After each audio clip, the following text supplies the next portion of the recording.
Okay, great. Let's get started. I put up some vocabulary things from previous lectures because Friday it's hard. Okay.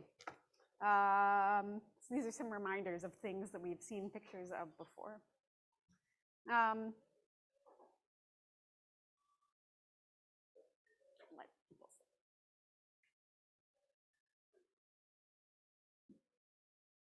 Okay, so my goal today is to describe invariant for a Nosov-like actions of a particular group on a plane, with some invariant foliations. An invariant that describes such an action completely like up to conjugacy. And that's a big thing to ask. One way I thought about motivating this whole scenario is what types of theorems do we have that like describe group actions up to conjugacy? I mentioned a theorem in a previous lecture of Solodov that said, it wasn't quite in this flavor, but there's a related one that is. Solodov's theorem, this is when I was talking about affine stuff. It says that if you have a group acting on the line and every element has at most one fixed point, then and what else? You want the action to have all its orbits dense. Then the action is conjugate to one of the obvious example of this, an action by affine transformations. There's an easier version of this. So if you want to learn the proof of Solodov's theorem, it's very nice. But there's an easier version due to a theorem of Holder, which says that if you have some group G acts by homeos of the line, and no non-trivial element has any fixed points. So no elements fix any points, except the identity. Obviously, that fixes everything.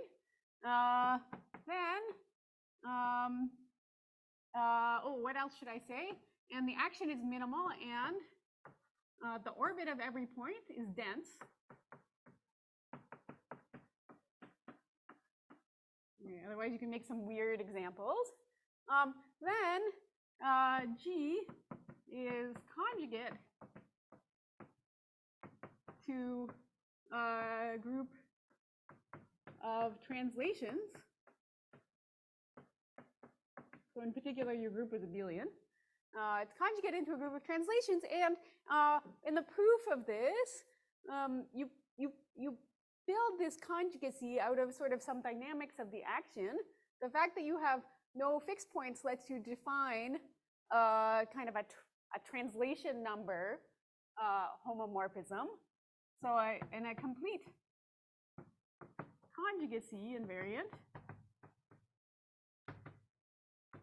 is the set of translation numbers.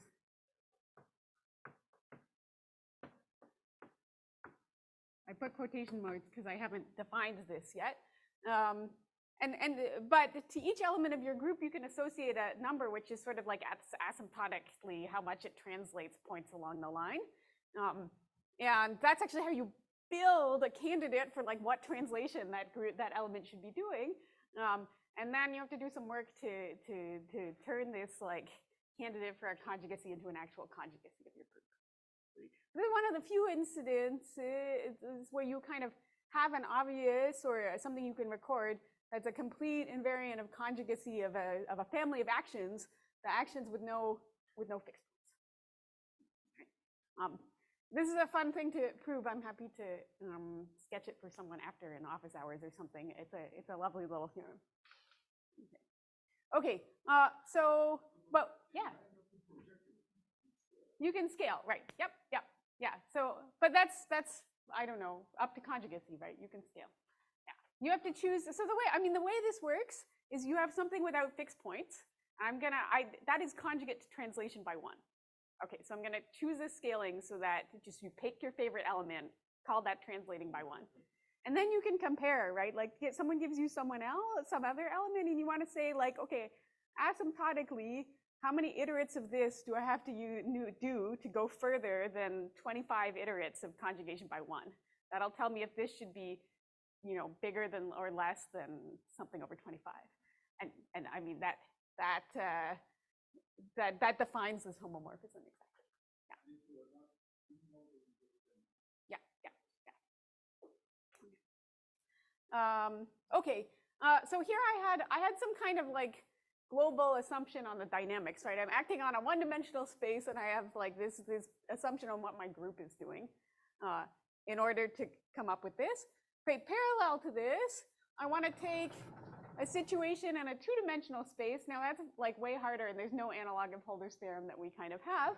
So I'm going to add a ton more structure. You have a two-dimensional plane and some invariant foliations. I don't know what they look like, but I'll just assume the group preserves some foliations.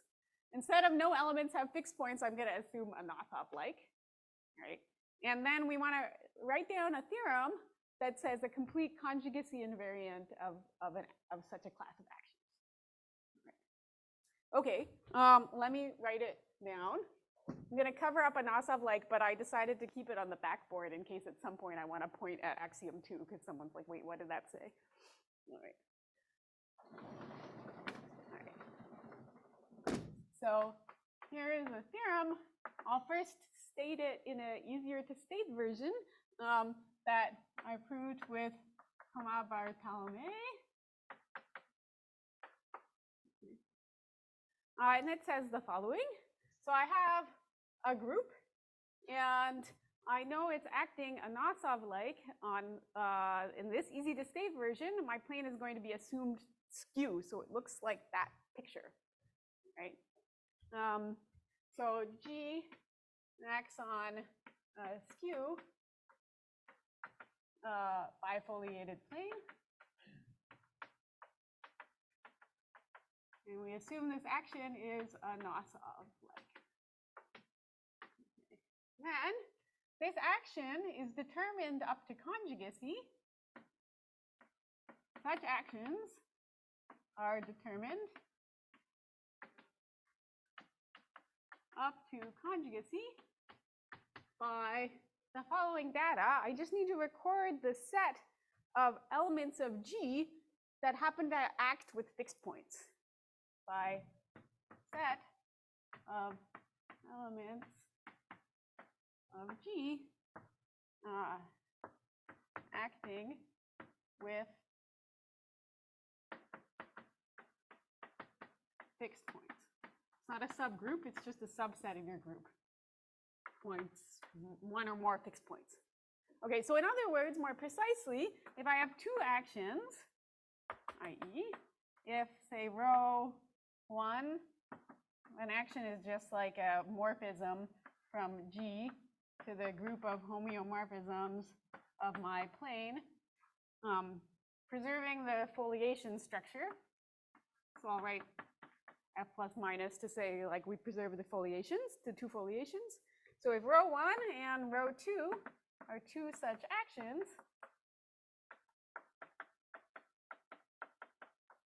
right, these are conjugate, or maybe I should say for actions. These are conjugate, meaning there's a homeomorphism taking one plane and the parafoliations to the other plane and the parafoliations. I mean, they're both skew planes in this case. You knew they were homeomorphic, but there's a homeomorphism, foliation preserving homeomorphism, if and only if maybe some notation is useful. I don't know, I'll call it fix row 1 equals fix row 2. Okay, where fix row I is just the subset of the set of elements of G, so that row I of G x equals x for some x in your plane.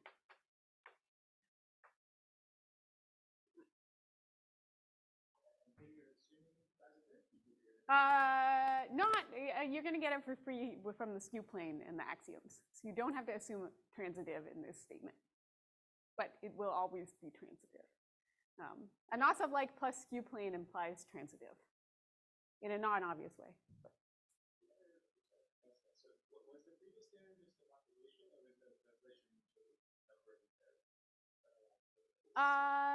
Not quite. Yeah, there's not. No, you have to do a lot more work. Yeah, there's no translation number quite analog. I mean, you do get an action on the line on the edge of the strip, right? But lots and lots and lots of elements do have fixed points, and so if you were trying to write down translation number, it would be 0 for all of them, right? So maybe some parallel is like actually you just have to record the subset of elements that act with translation number 0, and then actually you have a total, like that determines everything.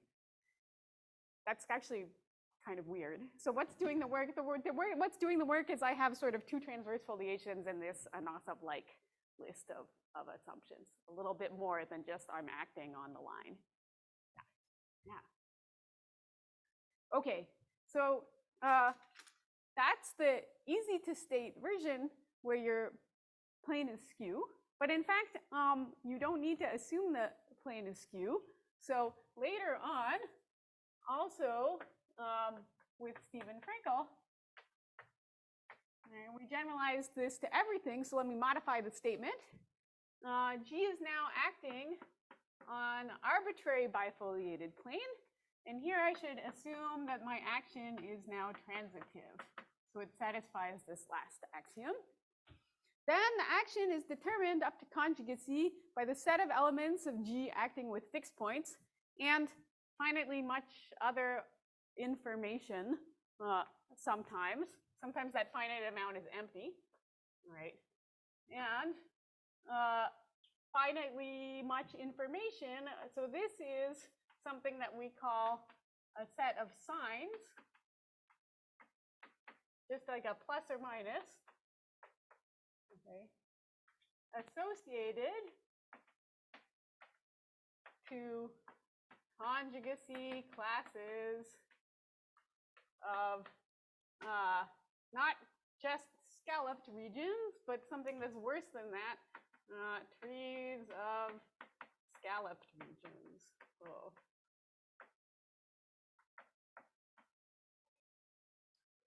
If your group has no Z cross Z in it, such a thing can never appear.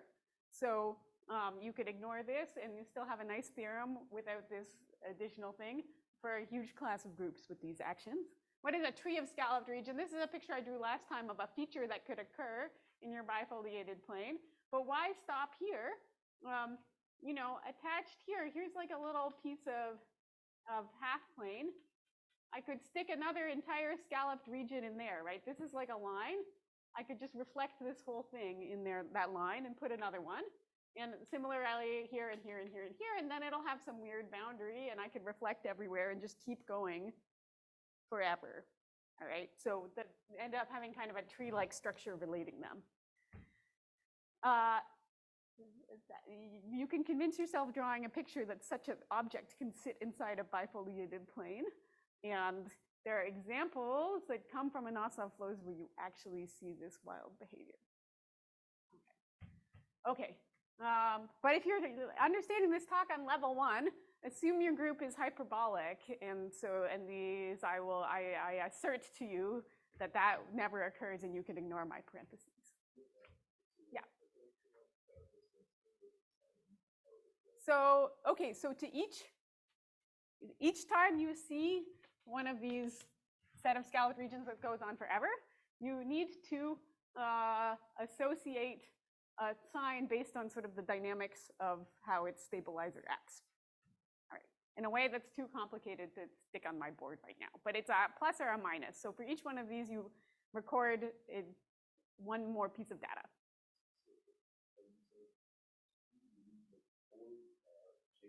Yeah, the whole chain gets one thing attached to it. And there's only finitely many orbits of such chains, so you put down finitely much extra info. Okay.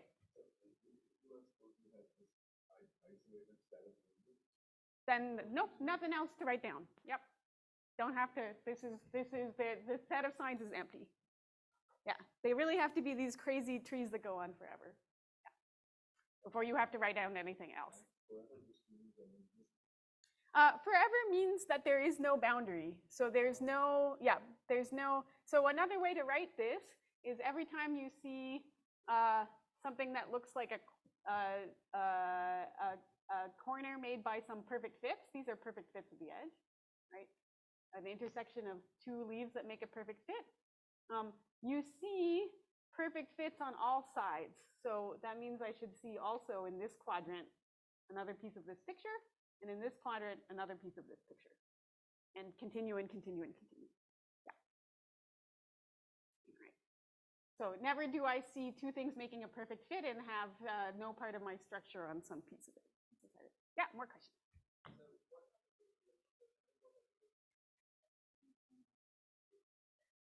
Yeah, let me finish writing and then, yeah, because I want to, okay, so here I didn't assume my planes were the same, right? So now I'm acting on some bifoliated planes P1, P2.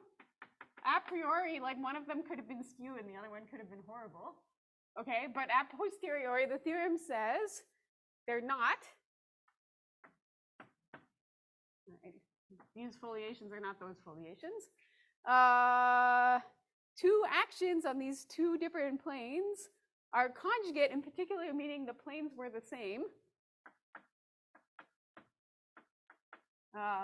So maybe I should say what conjugate means in this case. There exists some homeomorphism H from P1 to P2, taking these foliations to foliations, right? And possibly reversing the plus and minus signs, because I just made an arbitrary choice, such that, you know, H row 1, H inverse equals row 2. Right, that's conjugacy.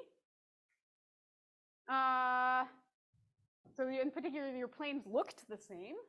So this happens if and only if the fixed set agrees and signs agree. Right. Okay, so what is this saying? The difference between the first and second statement is in the skew plane, transitivity actually came for free from the other axioms, and here you have to assume it or else there's lots of counterexamples. Right. Also, in the skew case, you don't see any kind of wild behavior like this, and this is a thing that could go wrong. In the non-skew case, it might happen finitely many times, and you need to record finitely many extra much data to have a complete conjugacy invariant for your action. Yeah.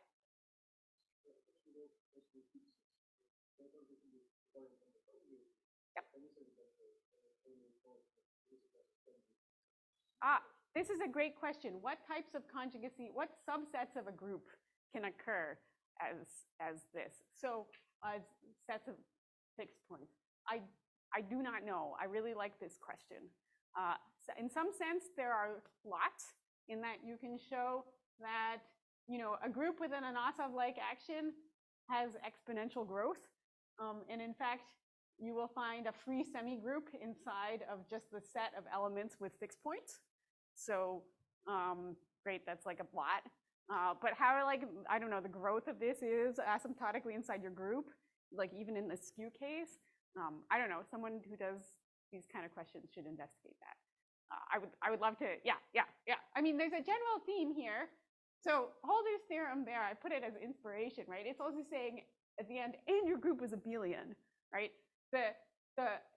The dream theorem, which is almost certainly false, is at the end of all this, all right, you're going to say, and G was a three-manifold group, or something like that.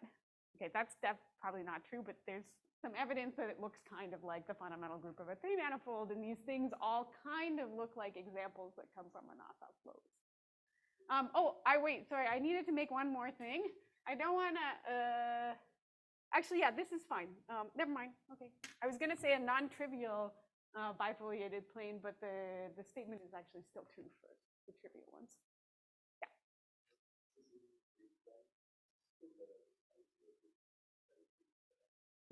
Okay, you don't have this tree of scallop regions, yeah?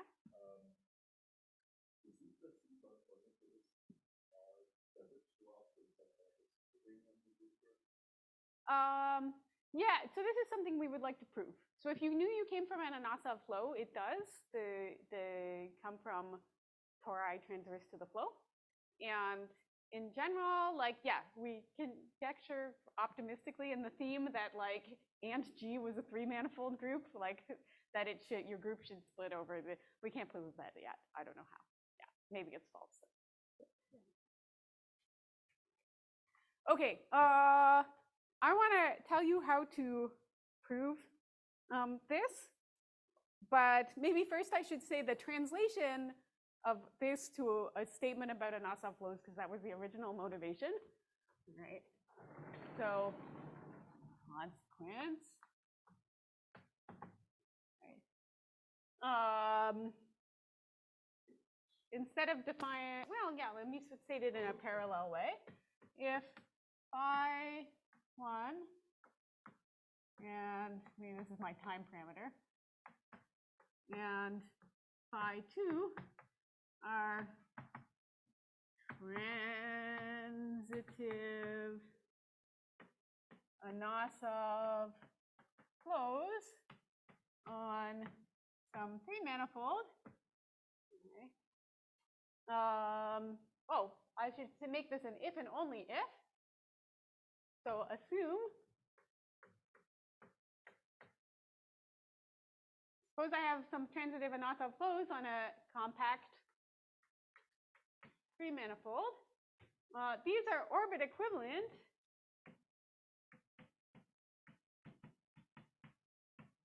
Let me say it the easy way, they're orbit equivalent by some map isotopic to the identity.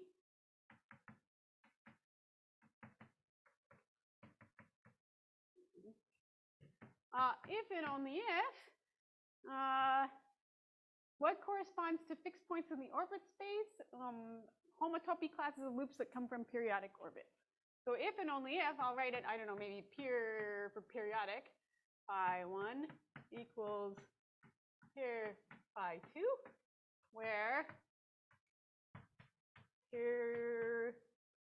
phi equals the set of conjugacy classes of elements. So this gamma is living in pi1m up to conjugacy. So it's a free homotopy class of loop, right? So that they're unoriented because I don't care about direction when I'm saying orbit equivalence. So either gamma or its inverse is represented by a periodic orbit.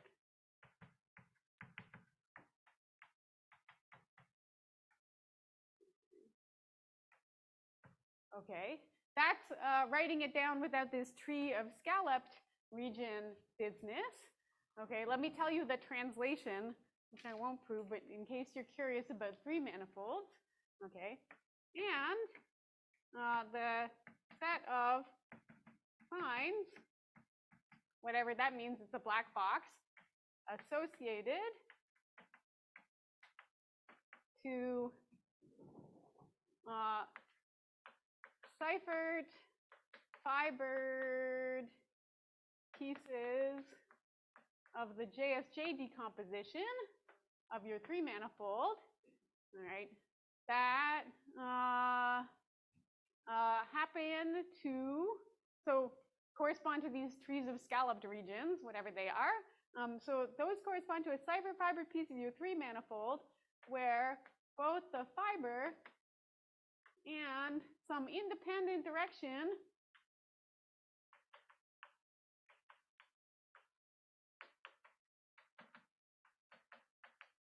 are represented by periodic orbits. So are freely homotopic to periodic orbits. Did I write a sentence? No. A set of signs associated to this complicated things happen to agree. All right, So in particular, if your manifold is hyperbolic, which is already an interesting case, we know examples of hyperbolic three manifolds that admit arbitrary many non-orbit equivalent Anosov flows. Then you could forget this and say they're distinguished just by knowing free homotopy classes of periodic orbits.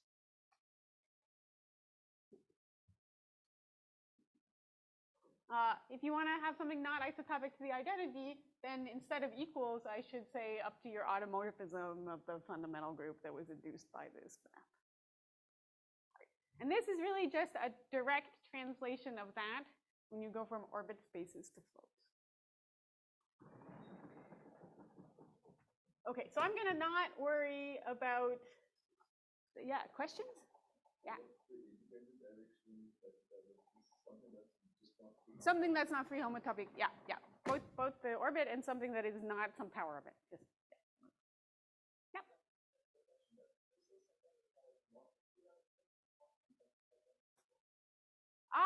Like if there's a huge overlap or something or whatever. Yeah, so right, I mean, this is the dream, right? Open question. Can we find a finite invariant?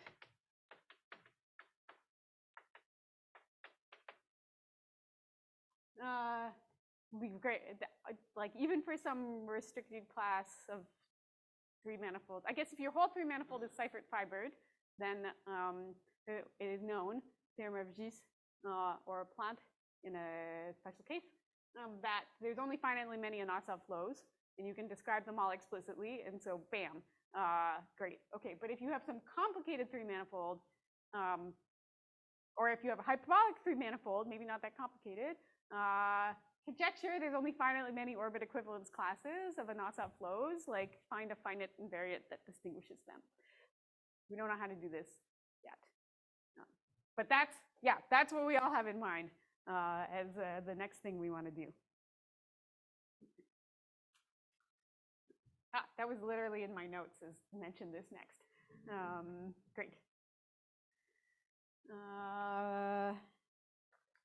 Okay, so let me talk for the rest of the time about how you prove this theorem. First, giving you an outline, and then sketching in some of the, some parts that are not too hard, but will give you a flavor of what you actually have to do. Okay.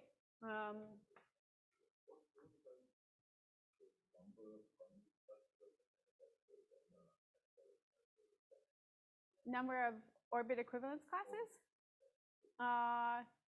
There are examples where it can be arbitrarily large.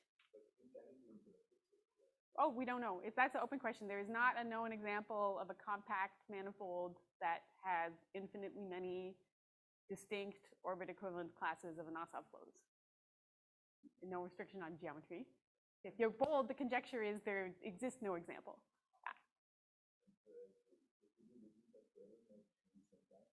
Oh yeah, so if M Seifert fibered and then any Anosov flow on M is there's two options, right?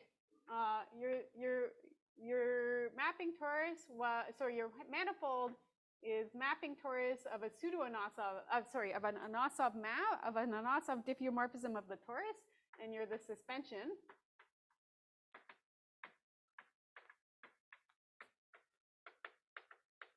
So in this case, Plant shows that on those manifolds, like those solved manifolds, these are the only examples of Anosov flows. And, you are, and this is Gis. M is a fiber-wise cover of a unit tangent bundle of some hyperbolic orbifold. And phi is the lift of the geodesic flow.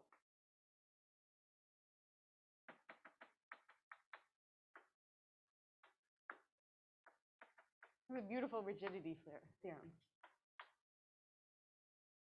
Hyperbolic orbifold.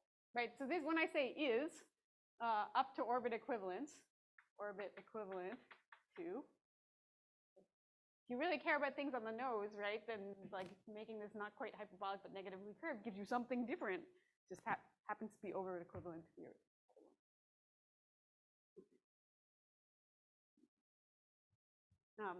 So in this case, we have this rich, beautiful classification theorem.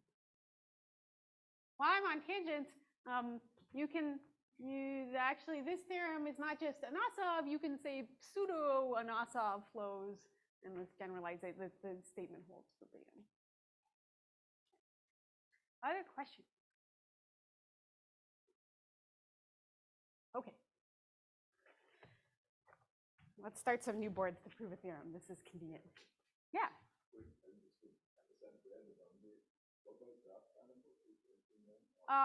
Barbeau and Fenley have a good structure theory, and for how to build many examples, and a classification theorem that sort of falls into two cases, depending on whether periodic orbits are represented by, whether the fiber directions in pieces are represented by periodic orbits or not.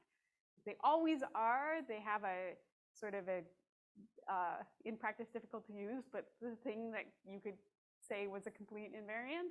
If there never are, then they also have a way to describe these. If you have some mix, I think the jury is out on how you would write this down, but I don't actually, I don't know. They have a series of many papers, and some I know sort of backwards and forwards, and some I do not. So actually, I don't want to say more on like what the state of the art is, but they have done a lot of work in this direction on graph manifolds. But for instance, are there always finitely many, or can there be infinitely many for graph manifolds is open. So we don't understand the situation completely, however much. Okay. So no more flows will enter the picture. We're going to prove this action just about groups acting on bifoliated planes satisfying Anosov-like axioms. All right, so proof of theorem. When I write proof of theorem, it's as if I'm going to do it in the next, half hour or something. That's not possible, but let's pretend we're at least going to start. Okay, so how would you set this up, right? I have two actions. One direction of this is easy, right? If they happen to be conjugate, then the fixed sets are conjugacy invariant. So this way is like by definition, it's this way that we have to prove. So suppose I have row 1, row 2, two transitive Anosov-like actions of some mystery group G on some bifoliated planes, P1 and P2 with your foliations. Right? And I'm going to assume the set of elements with fixed points for one is the literally same set of elements of fixed points with the other. I'm not recording like multiplicities of fixed points or anything. I just record G if it happens to fix a point or 100 or infinitely many or whatever in the plane. Right? I'm not going to assume anything about complicated trees of scalloped regions yet, and we're going to get really far. And then at some point, I'll say, and then we're almost close to being done, but like, oops, this one thing could go wrong if you saw a tree of scalloped regions, and hence we should record one more thing. Okay, so right now that's all we're going to assume. And we're going to attempt to build my map H from P1 to P2, sending foliations to foliations and conjugating actions, intertwining them. Okay, how are we going to do this? I'm going to start by just defining it on a subset of the plane, not everywhere. Right? And this will be, so that's my goal. Right? So step one,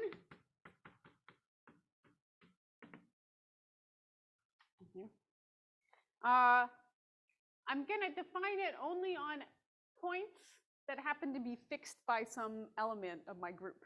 The transitivity axiom says that that's going to be a dense set.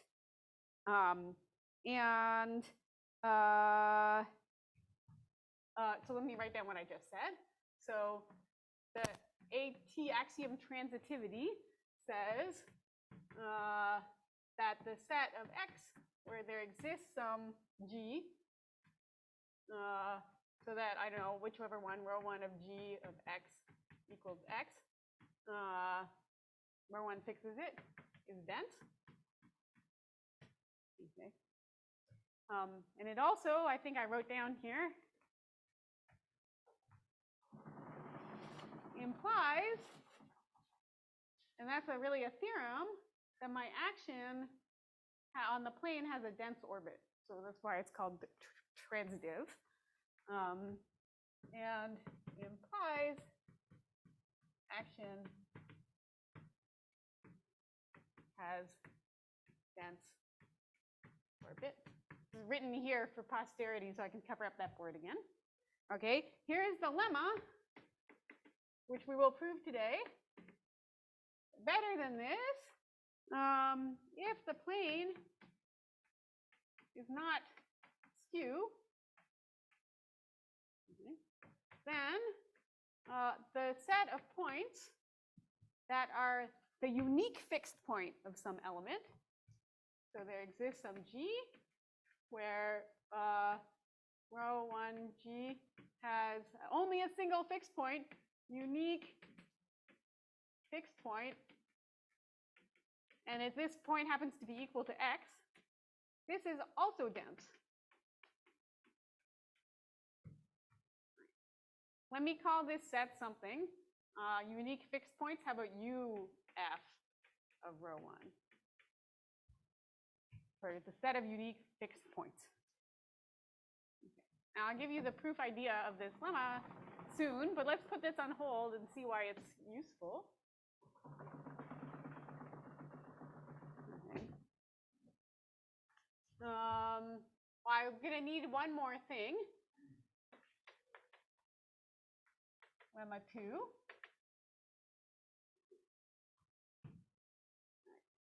Which is, in the setting I have above, the set of elements that have a unique fixed point for one action is equal, that's a set of points in the plane. The set of G, so that G has unique fixed point, rho 1 of G has only one fixed point, is equal to the set of elements, so that rho 2 of G has only one fixed point. This one's in P2, the other one's in P1. Okay. Given that, so this is under the assumption that the set of elements with fixed points for one action is the same as the set of elements with fixed points for the other action. You can bump that up to distinguish it between whether you have one or many fixed points, and that agrees too. Right. Okay. Using these two, we can pass to step 2. Okay. And I can define my map on this dense set UF. All right, so define the only thing you would guess, H from UF rho 1, that's a subset of the first plane, points that are fixed by someone, and they're the only one point fixed by someone. All right, into the second plane, by, what should I do? I take a point X. It was fixed, by definition, it's fixed by something, by rho 1 of G, where G depends on X. Right. And I'm going to send it to, well, I know that rho 2 of G fixes some point, a unique point, by lemma 2.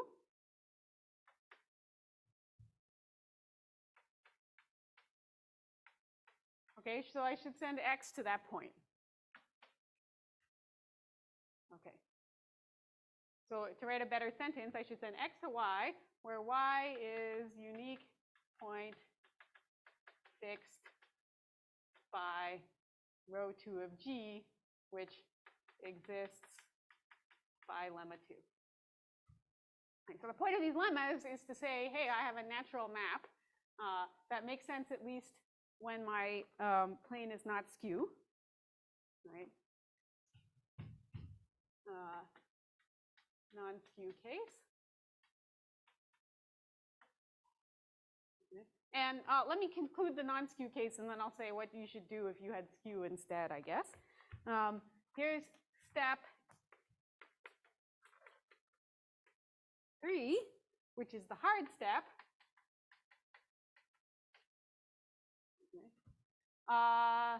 This map is continuous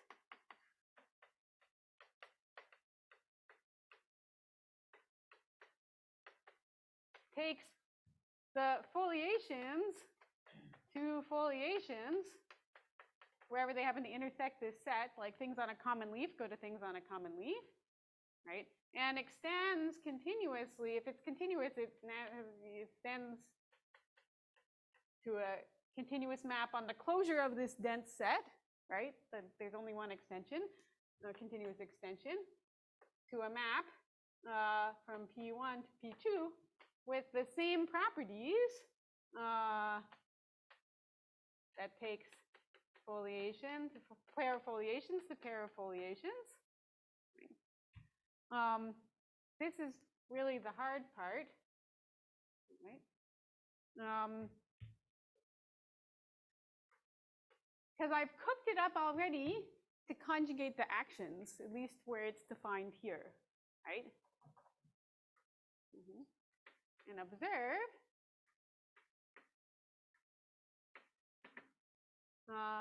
that even from step 2, maybe I should do this up here, we have equivariance, right?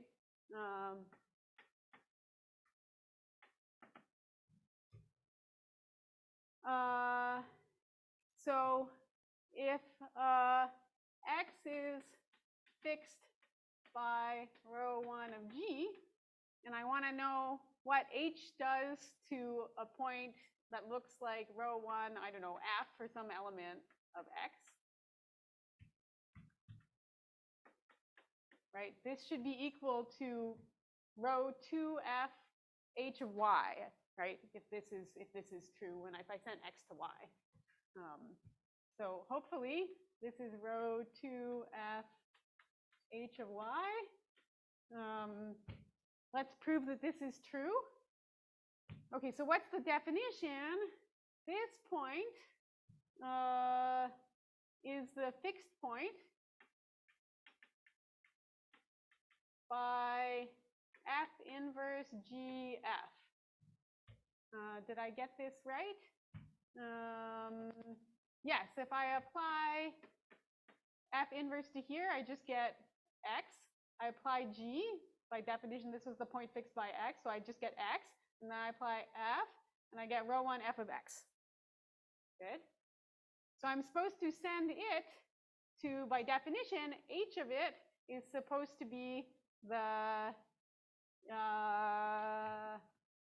this thing is what? Supposed to be the unique fixed point of row 2 of FGF inverse. Okay, which by the same logic, this is the image under row 2F of the unique fixed point of row 2G, which is what I was calling Y.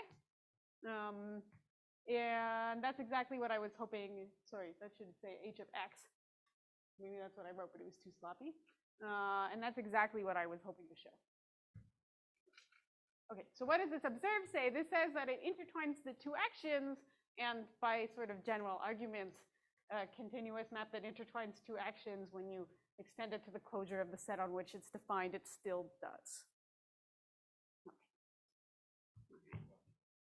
So my end of the sentence is it conjugates actions, like I hoped it would.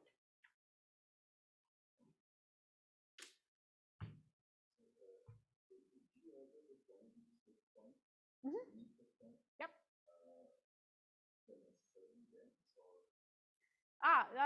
Nope. Nope. Right. What should I observe is that like the set UF is G invariant. Right.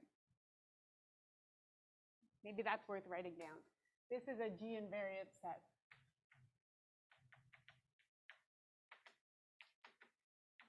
But I don't really know anything else about how orbits of G behave in that set. Where did that happen? Except there may be a very specific discontinuity that happens at a tree of scalloped regions. Except exactly one thing can go wrong, and we know exactly what it is. Thing can go wrong on a tree of scalloped regions. Should your first plane happen to have one, in which case, theorem, your second plane has one too, and this is like, either they match up and you're good to go and you get continuity there, or one thing goes wrong. And that's captured by the sign. Yeah, so the sign is really, the reason it's hard to define is like along the way of the proof, you see that exactly one thing could go wrong, and it's like a yes-no phenomenon, and so, okay, either it's wrong and you give them opposite signs, or it's fine and you continue.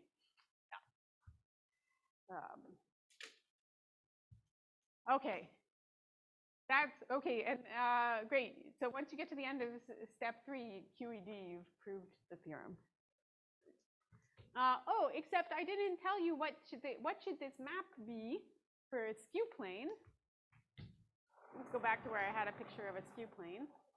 I have trouble getting started with this first lemma if one of your planes is skew, because if someone fixes a point, then it's going to fix infinitely many points, right, that sit according to this one-step up map, right? I fix these two leaves, so I fix the first leaves that don't intersect them, and then the first leaves that don't intersect this pair, okay? But the set of fixed points is a discrete, ordered set for each element. So here, for any G in your group, fix row I of G, it's either empty or discrete ordered set. So the modification of H, you don't have to worry about unique fixed points. These don't exist ever. All right, you're going to define a map that sends the whole fixed set of one element to the whole fixed set of your guy on the other plane, preserving order. And you show that once you send one, you have a good sense of how to do this.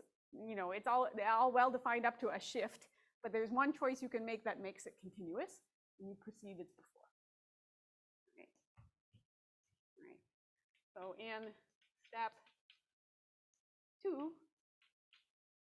send fix row 1 G to fix row 2 G in an order preserving way.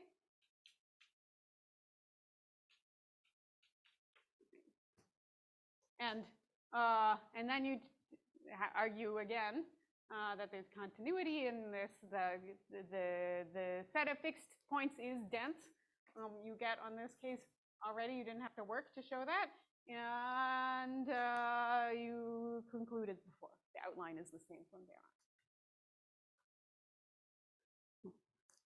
on. Okay, so that's the strategy. I mean, in zooming out, it's the obvious trick, right? The the information that you know, fixed points need to go to fixed points is what you use to define the map, and then you have to work to say that this has all the properties you wanted to actually conjugate your group action and be continuous.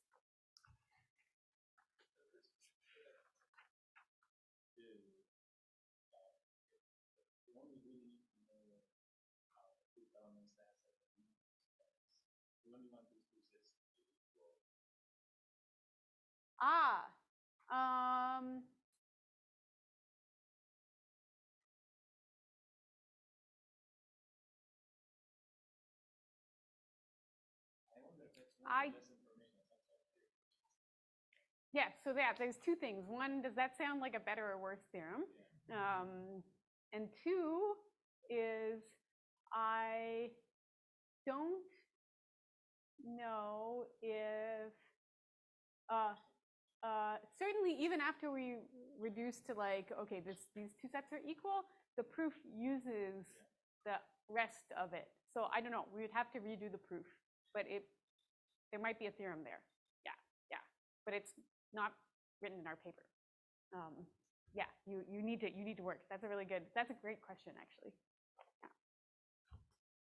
Okay, let me prove the very first lemma to say that you can even get started on this picture.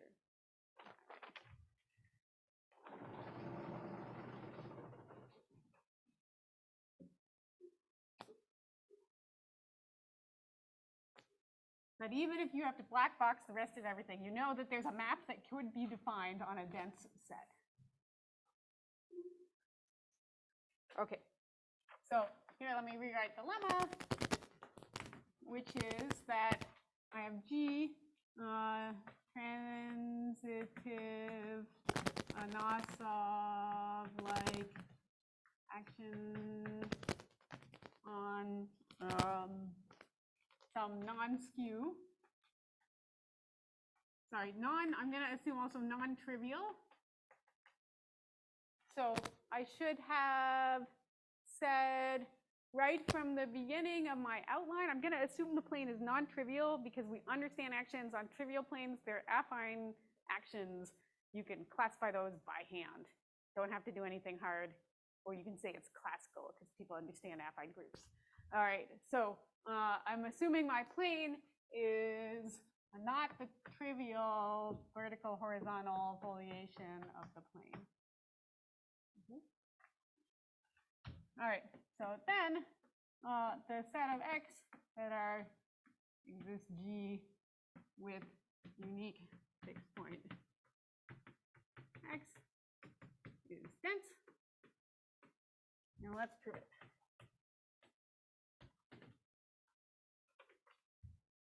Okay, my plane is not the skew plane, and it's not the trivial plane. So what has to happen? I have to have some, well, at least one of my foliations, in fact, both, but at least one of them has to have some non-separated leaves. The leaf space is not Hausdorff. Okay. So this was a theorem of Barbeau that I stated before, but if you missed that, black box it. There exist non-separated leaves in one of my foliations. So let's say in, I don't know, F+. What does that look like? That means that, you know, I see, let's use colors to help me out here.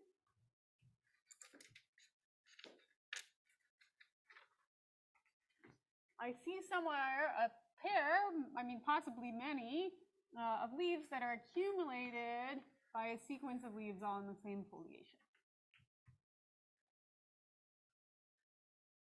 Okay, one of my axioms, there in case you don't trust me, says that when you see weird behavior, there's an element that fixes the weird behavior. So axiom 3 says there exists some, I'm using G, I don't know, F, some element of my group fixing both of my pair of non-separated leaves. And axiom 1 says that it has fixed points on each of these leaves. So up to passing to the inverse of, I'm going to assume that, I don't know, maybe it's expanding in this direction. This is the dynamics of F. I should start drawing in the other foliation a little bit here. So I'm contracting here. Therefore, I must have been contracting here. So this was not a lie. If I was expanding on this leaf, I have to be expanding on that leaf. So this picture comes from axiom 1 and axiom 3.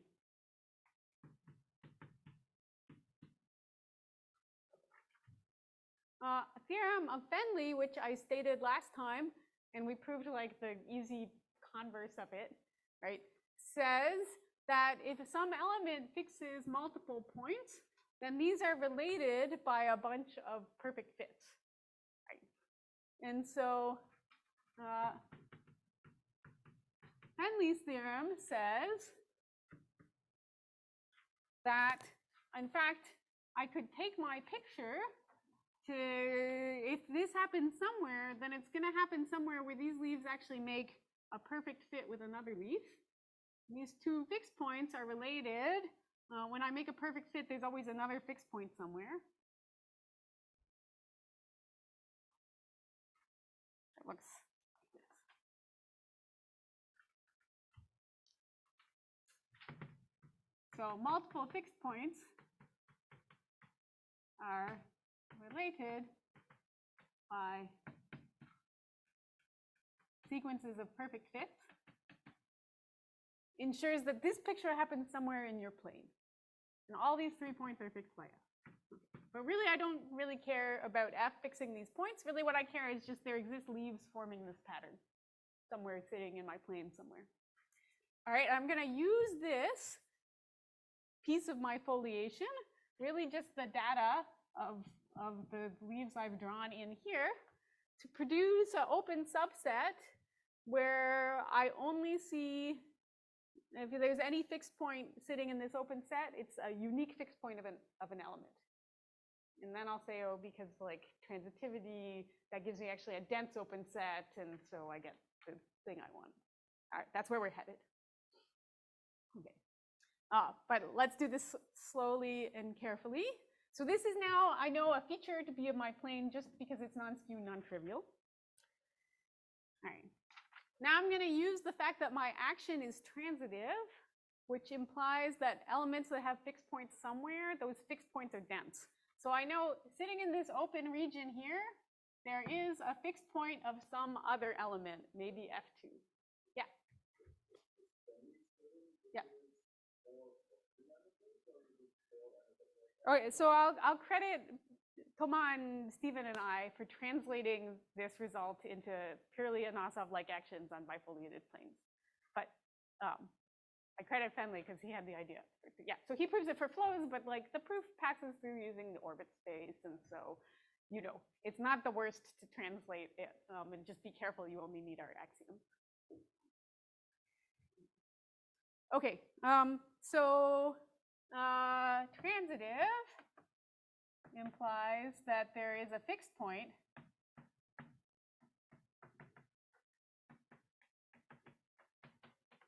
for some, I don't know, let's call it F2 in G, in this general region where I've drawn this yellow dot. Okay, so let's see, what could the leaves through this yellow dot look like? This one cannot cross these two. It's in the blue foliation, so it has to kind of exit here and here. And the other one cannot cross these red ones, so it has to sort of exit here and here, and I don't know what it does after that. All right, there might be other fixed points for this F2 somewhere else. Who knows? I don't care. Right. And again, up to replacing F2 with its inverse, I'm going to assume that it, I don't know, contracts this one and expands this one. All right, let's highlight this in yellow to keep my picture from getting too confusing. And now I'm going to apply F2 to this piece of my picture here that I'll color in kind of with orange.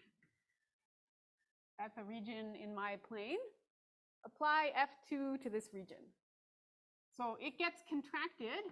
This red leaf has to go to a red leaf underneath it, which cannot cross any red leaves. So it's going to end up going somewhere here, say. And similarly, this gets raised above when I apply F2. And these two blue leaves bounding the region I colored in, the vertical ones, right, they get expanded. So they end up somewhere out here and out here. This one goes out here somewhere. It was making a perfect fit up there, so I'll draw it somewhat realistically. Right. And this thing that I'm shading in very roughly, right? Okay. That's the image of that region I was focusing on when you hit it with F2. So I know I have this kind of architectural feature in the intersection pattern that I've drawn of leaves here, things that cross other leaves. That was what I was paying attention to. Which of these leaves that I've drawn intersect each other? Right. In the middle, I've got a region that looks like a square.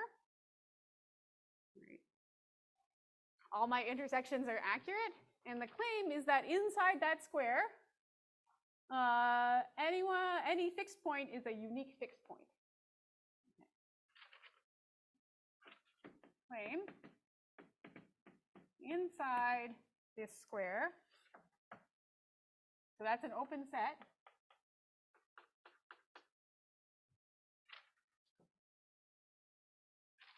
All right. Any fixed point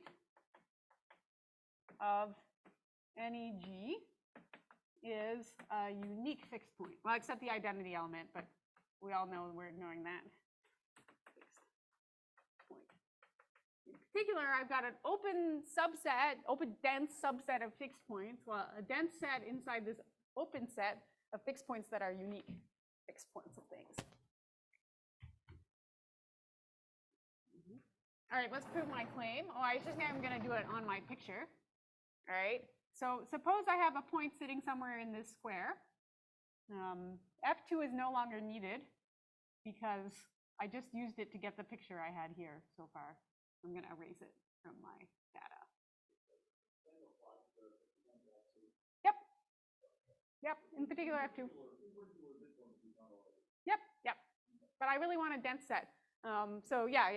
So I mean, I erased F2 because it didn't matter, but actually it's representative of any point in here in terms of intersection pattern. So let's just draw this back. And now this is just a random guy in here, maybe not our original F2. All right, I have this element. I have a fixed point. So suppose this is G, and that's the fixed point of G to prove in claim. Okay, suppose I'm given G and it has a fixed point somewhere in there. G could have been F2, I don't care. Could G have another fixed point? Well, if it did, Fenley's theorem says that all the fixed points are connected by sequences of perfect fits. So I would see a perfect fit either, here or here or here or here, and the other fixed point somewhere here or here or here or here. All right, I have to argue for all of these 4 quadrants separately. But it's always the same argument, so let's just pick one randomly. I don't know. Let's try this quadrant. Can there be a fixed point in this quadrant so that I see that perfect fit picture with this one? Okay. Maybe? All right, so let's see what would a perfect fit look like here and here. So if some leaf makes a perfect fit with this one was part of my foliation I was drawing in red, so it needs to be blue. So, and it can't cross this blue leaf, so it's going to end over here. And on this corner, this was like supposed to be a blue leaf. And to make a perfect fit with it, I need a red leaf. And this is a genuine perfect fit. This was not a lie in my picture. My picture was accurate. So I can't cross this red leaf. And in particular, I can never intersect this blue one. Right. So I cannot see an intersection pattern that makes my other fixed point related by some perfect fits. All right. Okay, and if you tried this on some other quadrant, you'd find yourself blocked on all sides. Okay, so proving claim is really to show, test case by case, that the existing perfect fits and the leaves I've drawn in here block the ones you'd need for G to obtain or to connect with other fixed points.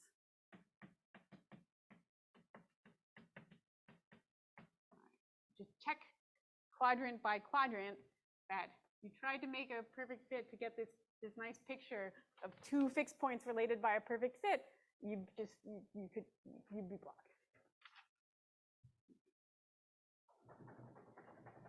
Okay, so what did we get? I got an open set of my plane where any fixed point is a unique fixed point. Okay, this, now you use that there exists a dense orbit implies an open dense set of such.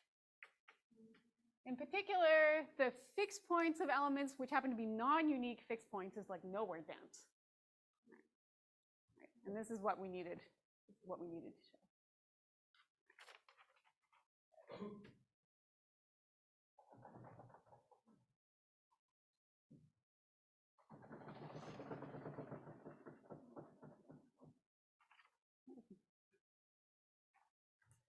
All right, what to do in our remaining little tiny bit of time? Maybe pausing for questions is the first right thing to do.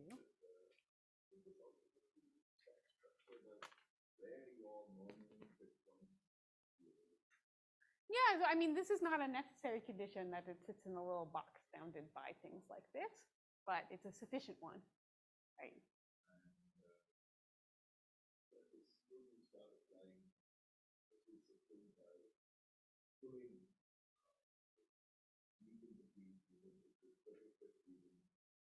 Into itself, yeah.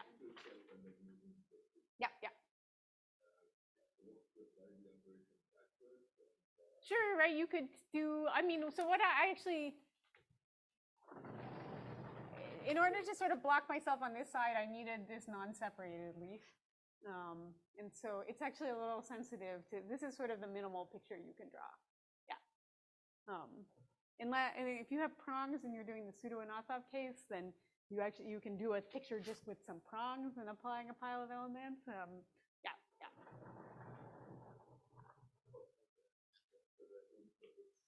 So this is all in the paper with it's uniquely identified by these three authors.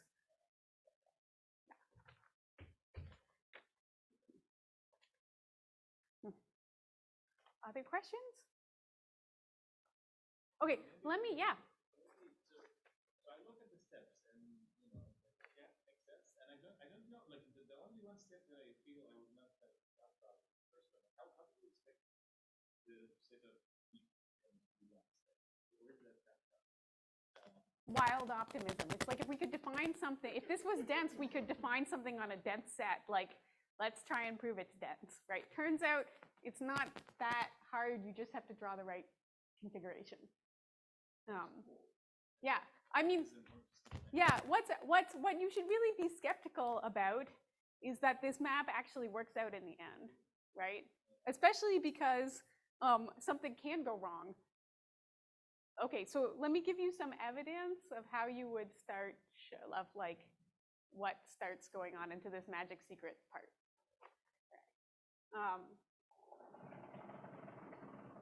Oh wow, a nice almost empty board.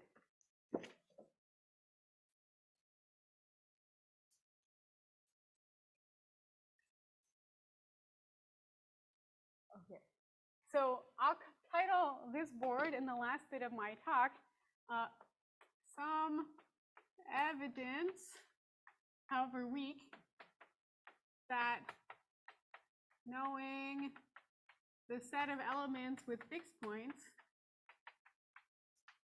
okay, determines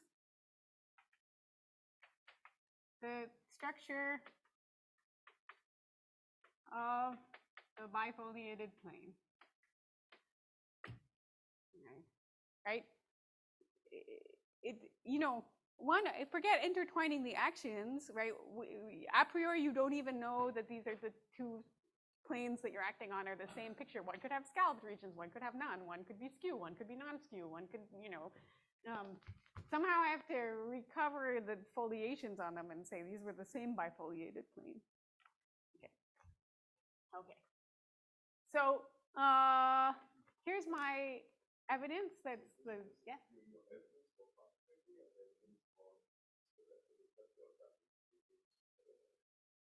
For continuity, say, yeah, or that the map H itself is continuous. It's not going to say continuity, but it's going to say it's doing something useful. Okay, I'll forget my title, retitle the board after you see what I'm writing on it, and whichever way makes sense to you. Okay, so here's element. So here's my P1 with my first action. And over here I have P2, and I do not know if they look the same or different, or like what H is sending one to the other. But let's start as if I had this. I have some element G with a unique fixed point. All right, on P1. And then suppose I have some other element of my group that takes this point not too far away. F. I'm writing G instead of row 1 of G because I'm lazy, but this is titled P1, so my action is row 1. Okay, so maybe F moves this point here close enough so that the leaves through it intersect these leaves I've drawn here. Okay, so that means that if I conjugate G by F, this is the fixed point of F inverse GF. F inverse GF is acting like this here. Okay, we know from the lemma, we know from the lemma I didn't prove that over here, G acts with a unique fixed point.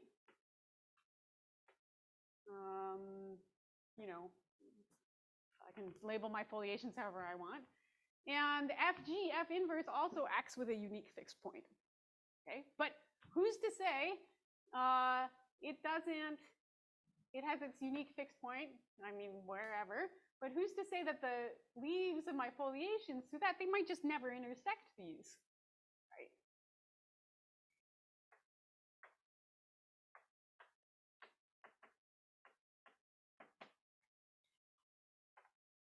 Right. That would be bad. There would be no homeomorphism between the planes that intertwine the two actions. Okay, so somehow I have to rule this out, and all I know is the list of elements that act with fixed points. Okay. Okay, here's a sentence you can write that will help you rule it out. All right, so in this situation, let's make an observation. Here's my claim. In this configuration,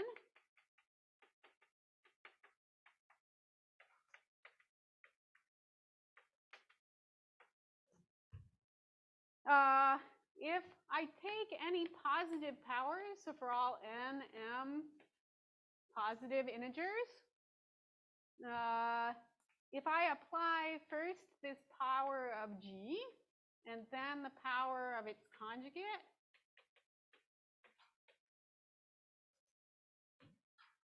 this element is going to have a fixed point in my plane. All right, so I'll write this and then we'll prove it. Has a fixed point. This is at least one, maybe many, at least one. That's a piece of data I know from my list. Okay, why is this true? Let's look at all the leaves that pass through this square. I'm going to apply a big, oops, I guess I want to make this, I'm using positive powers, so let's do the easy direction first. Let's look at all the leaves that pass this way through the square. All right. Apply a big power of G. This set of leaves is going to get contracted into itself this way. Apply a power of this conjugate guy. This interval worth of leaves is going to get attracted over here. So what did I just show you? This set of vertical leaves gets contracted into itself somewhere. right? So by like Brouwer fixed point, this was an interval worth of leaves, there is a fixed leaf. Axiom 1 says there's a fixed point on that leaf. Okay. All right. So that's just like Brouwer fixed point theorem on the interval from easy calculus and axiom 1. With this configuration, that is not true.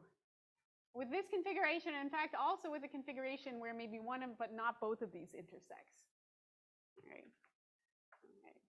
With this configuration, there exists an m greater than 0, so that, and in fact, for every sufficiently large, I think you're going to have, so that this conjugate has no fixed point.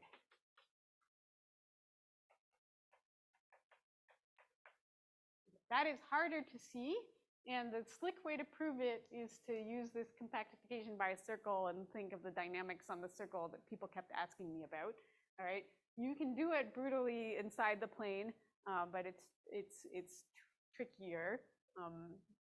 Think about where these leaves end up, right? I'm saying that at no point do they intersect ever, so that's some global rather than local statement. Okay, but exercise. Prove that. And so then what do we have? This says that if this picture happens, this thing I was trying to rule out does not happen, all right? Knowing who has fixed points remembers something about the intersection pattern of these. All right, so hence some evidence that knowing something about the structure of fixed points determines the structure of the plane, I guess, and also, and I meant how like G acts on it. Right? Because I was saying, did this element of my group move this nearby so these still intersect, or far away so they no longer do?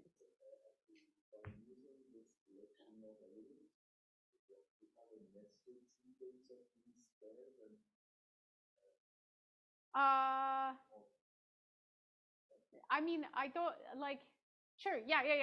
So that okay. Wait. One answer to one version of your question has the answer yes. Right. Like. You'll be able to find fixed points of elements as arbitrarily close to these. Yep. But that doesn't tell me what the plane looks like over here or anything, right? It doesn't. It's not telling me global structure. So you know, at the end of the day, this is a very easy sentence we can write down. Blah has fixed point. Blah does not have fixed point. And if you want to, you can write down very many more complicated sentences that capture the idea of being in the same scalloped region, for instance, or like being, you know, separated by a perfect fit. And that's how you start to recover the global picture. All right, it's Friday. Let's end 1 minute early. Thanks very much. I mean, so this is what the skew paper, if you want to sort of explore this more, the paper in the special skew case is much easier to read because, and the philosophy is somewhat the same. It's about intersection patterns of things. So, you know, in my skew plane, everyone has fixed point sets that look like this. Oh, how to draw, you know, etc. Right. But I take a conjugate of an element that looks like this, right? And its fixed point set, this could be kind of like squished inside. Oh, drawing is hard. You know, like this or something, right? So they, you know, these regions intersect in this kind of pattern. And I see sort of two fixed points for this one between two like this, right? Or there's another case where they could intertwine like this, right? This pink and white looks different than the green and white that I just drew. Okay, and that's really the two things you're trying to distinguish as opposed to like all this crazy architecture.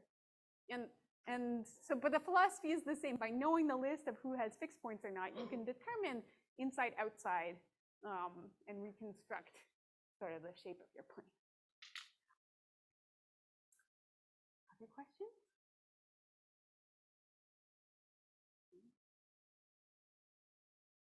I'll hang out afterwards if anyone has the type of question that might take half an hour. Okay, I'll Yeah, ask it. one more. Go for it. No, just it's such a general question. Is there like I haven't seen a theorem of that kind that you have fixed points of a certain system when the two actions are the same. Can you give me like you gave us the translation link one in the beginning? That's a little bit different than the fixed points.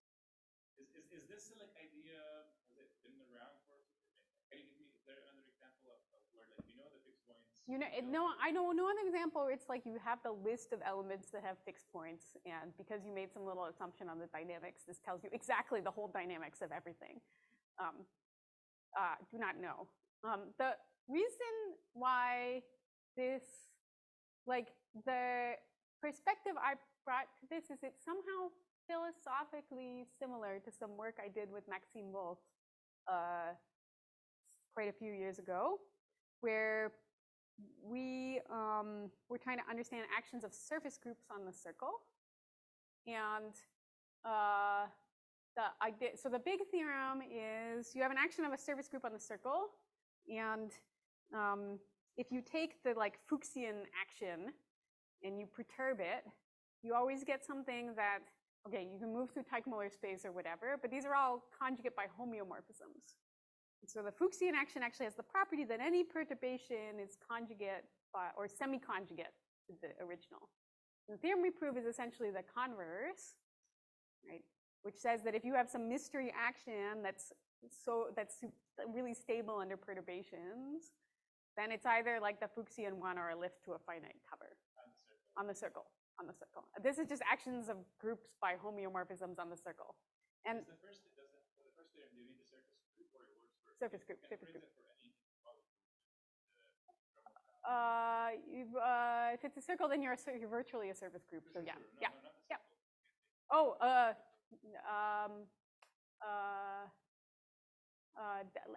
let me finish this and then answer that. Okay, but so anyway, just to answer your first question though, it's the way that we go from, okay, knowing something about rigidity to like this was the action you all love and care about was understanding sort of like intersection pattern of axes, right? So you want to say that like the standard generators or whatever act on the circle with fixed points, like 2 each or something, right? And that also like, so then you can start pretending they had axes, and then you want to say the intersection pattern of these was the same as the Fuchsian action and blah, blah, blah. And so somewhere in the proof of this, like rigidity implies geometric looking, like the winning strategy, you know, the strategy was to study sets of elements with fixed points and how these interact. So that's why when Thomas asked me some crazy questions, I was like, we can do this, man. So yeah. Your other question I'll answer after because it's further related. Anything else? All right. Happy Friday. Go enjoy life.